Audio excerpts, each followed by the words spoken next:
नमस्कार, बी न्यूज मध्ये आपलं स्वागत। मी केतकी पाटील। सर्वप्रथम आजच्या ठळक बातम्या।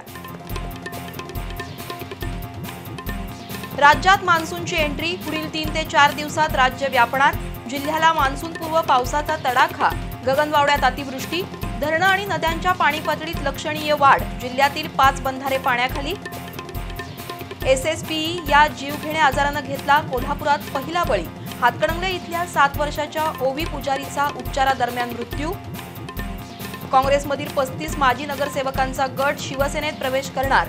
जूनच्या पहिल्या आठवड्यात प्रमुख नेत्यांच्या उपस्थितीत होणार पक्षप्रवेशाचा कार्यक्रम। तर कोल्हापूर महापालिकेची निवडणूक 4 सदस्यीय प्रभाग पद्धतीने होण्याचे संकेत।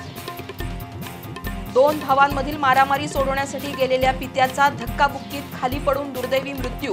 लक्षतीर्थ वसाहतीतील सुतार मळ्यातील घटना। संशयित मुलं लक्ष्मीपुरी पोलिसांच्या ताब्यात। आणि टाउन हॉल एसटी स्थानकावर पिकअप शेड अभावी प्रवाशांचे प्रचंड हाल। आर्किटेक्ट शिरीष बेरी यांनी स्वखर्चातून पिकअप शेड उभारणीचा दिलेला प्रस्तावही दिरंगाईच्या विळख्यात।